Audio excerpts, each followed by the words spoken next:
Bonjour, bienvenue à ce webinaire de la cellule brevet du CSTC. Je m'appelle Damien Duvivier et je vous fournirai plus d'informations sur le comment et le pourquoi des brevets à travers une série de 3 webinaires. La cellule brevet est une cellule au sein du CSTC, soutenue par le SPF Économie, et qui vise à fournir des informations sur la propriété intellectuelle dans le secteur de la construction. Dans ce webinaire, je vous parlerai de ce qu'est un brevet, et pourquoi effectuer une recherche de brevet est intéressante. Le prochain webinaire discutera brièvement de la manière dont vous pouvez effectuer une recherche et le dernier webinaire expliquera comment vous pouvez soumettre une demande de brevet.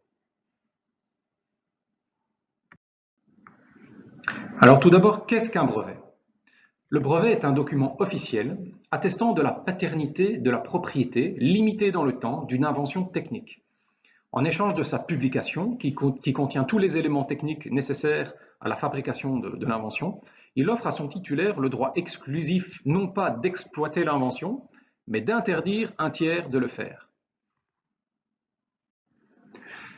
Le brevet est donc basé sur un compromis. En échange de sa divulgation sur des bases de données de brevet, le détenteur du brevet peut interdire un tiers de commercialiser son invention. On a donc bien parlé d'un droit d'interdire et non d'un droit de commercialiser. Donc un détenteur d'un brevet peut interdire un tiers de commercialiser son invention, mais lui-même ne peut pas forcément commercialiser sa propre invention. Ce qui est un peu étrange, mais je vais illustrer cela par un exemple. Donc, supposons une société A qui a déposé un brevet sur une sonnette, le brevet A1. D'un autre côté, la société B dépose un brevet B1 sur un vélo. La société A peut donc déposer un brevet A2 d'un vélo avec sonnette et cela coupe l'herbe sous le pied de la société B qui ne pourra plus ni breveter ni commercialiser son vélo avec sonnette qui aura déjà été protégé par la société A. Mais la société A ne pourra pas commercialiser son invention. Elle a juste déposé le brevet pour couper l'herbe sous le pied de la société B. Et donc, en ce sens, le brevet peut vraiment être une arme commerciale et industrielle. Et c'est pour cela que le brevet a une valeur commerciale et peut se monnayer via des licences, par exemple. Dans le cas présent, la société A pourrait octroyer des licences à la société B pour commercialiser le vélo avec sonnette. Quels sont les avantages d'un brevet? Je vais ici citer Mark Twain qui expliquait qu'un pays sans une législation de brevet adéquate n'était en fin de compte juste qu'un crabe qui ne pouvait se mouvoir que latéralement et en arrière. Donc, ceci pour illustrer le fait que le brevet permet véritablement de booster l'innovation puisqu'il protège une invention et en même temps sert de base à celles qui suivront. En passant, une étude de l'IPO, donc l'Office européen des brevets, montre que 80% des données décrites dans les brevets ne se retrouvent nulle part ailleurs. Donc les brevets sont vraiment une base de connaissances extraordinaire. Il permet de valoriser l'entreprise, puisque l'entreprise peut monnayer également les brevets sous forme de licence, par exemple, et c'est un capital de prestige considéré comme un label de dynamisme technologique.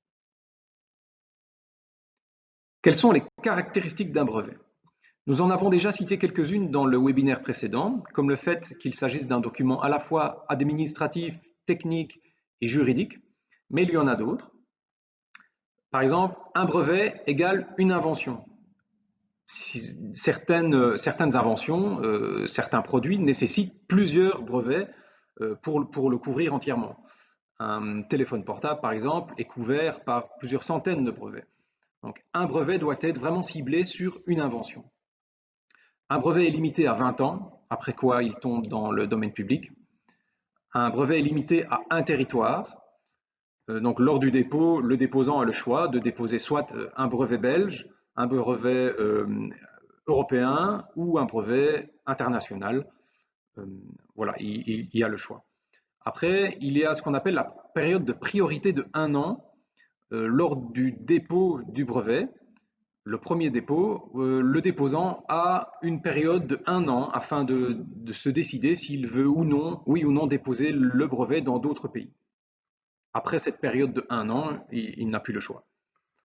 Et évidemment, il y a certaines conditions pour breveter une invention qui sont les suivantes.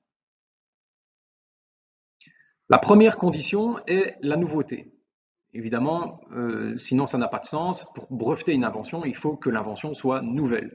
C'est-à-dire qu'elle ne doit pas avoir été rendue publique de quelque manière que ce soit. Donc, via des publications scientifiques, via des conférences, via dans des livres, de manière orale, mais du moment que ça a été rendu public, ou comme dans l'exemple que je vais vous montrer ici, dans des BD. Donc, c'est le Donald Duck Prior Art.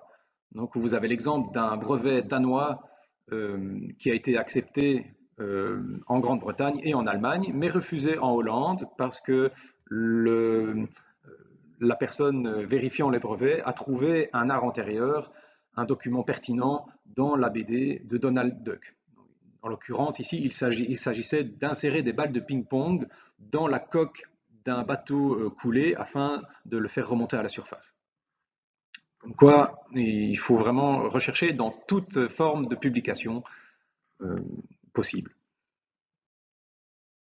La deuxième condition est que l'invention doit être susceptible d'application industrielle. On doit pouvoir fabriquer l'invention de manière concrète dans l'industrie. Tout ce qui est formule mathématique ou une simple idée d'elle-même n'est pas brevetable. Il faut pouvoir l'appliquer.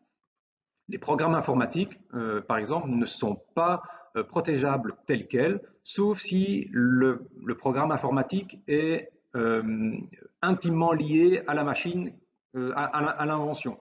Par exemple, un capteur qui ne pourrait fonctionner sans le logiciel intégré pourrait être déposé en tant que brevet.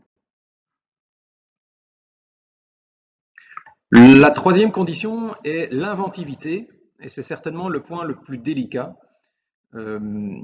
puisque souvent c'est un point qui est décidé, qui est tranché par le juge en cas de problème. Et ça peut différer d'un juge, d'une décision à l'autre. Donc je vais illustrer ça par un exemple de la gomme au bout du crayon. Donc premièrement, on peut se demander, répond-elle à un problème technique? On peut supposer que oui, vu qu'on veut pouvoir gommer ce qu'on en a écrit. Est-ce que cette invention est susceptible d'application industrielle? Oui, en effet, on peut fabriquer à la fois la gomme, à la fois la tâche et à la fois le crayon.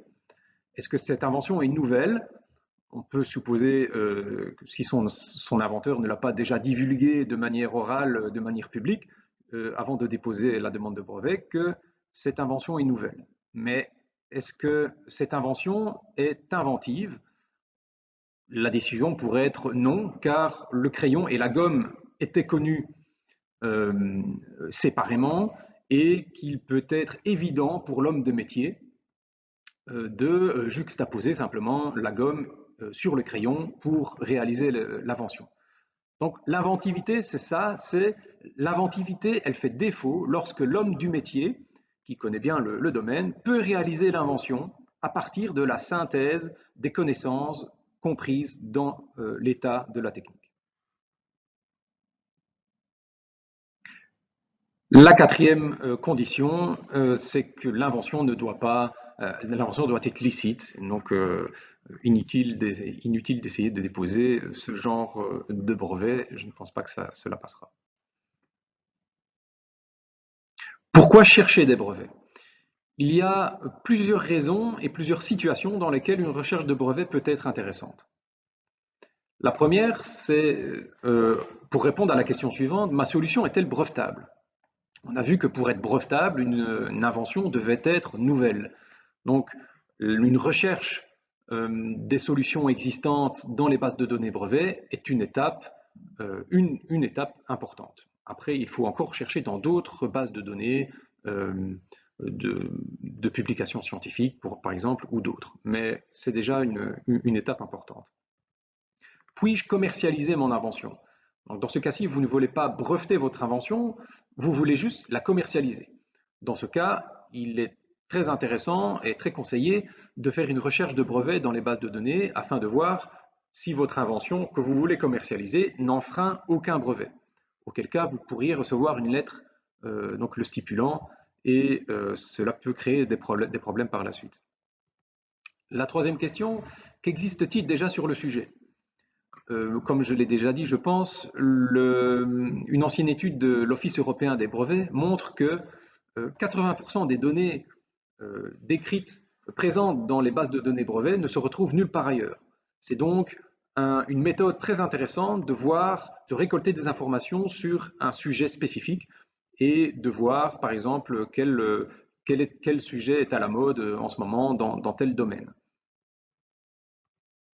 Puis-je invalider un brevet gênant? Admettons que vous déposez un brevet et qu'un concurrent vous informe qu'il a déjà un brevet déposé sur la même invention. Ou par exemple que vous voulez commercialiser une invention, mais qu'une personne vous stipule qu'elle a déjà déposé un brevet sur cette même invention, et donc cela bloque votre commercialisation. Vous pouvez effectuer une recherche dans les bases de données afin d'invalider le brevet gênant. Donc, vous pouvez essayer de chercher des failles ou des informations que les personnes dans les offices nationaux ou internationaux auraient pu manquer afin d'invalider le brevet. Comment rechercher des brevets et quels sont les outils à disposition? Alors, vous avez des outils commerciaux et des outils gratuits. Donc, on va se focaliser ici sur les outils gratuits. Donc, vous avez chaque office national peut mettre à disposition des outils gratuits sur leur site internet. Mais le plus connu est ESPACEnet, qui est un outil en ligne gratuit mis à disposition par l'Office européen des brevets. Le SPF Economy également chez nous met en ligne un outil gratuit pour rechercher des brevets dans le Benelux. Et vous avez également Google qui met un outil très pertinent, qui fonctionne bien, ou encore PatentScope qui est l'outil de l'Office mondial de la propriété intellectuelle. Donc chaque outil a ses bons côtés, ses mauvais côtés, mais en tout cas, ces outils sont à disposition afin de faire une recherche de base dans les bases de données brevets. Voilà, merci de votre attention. Si vous voulez plus d'informations, n'hésitez pas à vous rendre sur notre site internet www.ocbc.be où vous pourrez trouver nos newsletters que nous publions régulièrement et d'autres articles également. Et pour plus de questions, n'hésitez pas à nous contacter sur l'adresse mail qui est disponible ici ou par téléphone. Nous sommes également disponibles, présents sur les réseaux sociaux comme Twitter ou LinkedIn. Et voilà, portez-vous bien, merci et on se voit lors du prochain webinaire.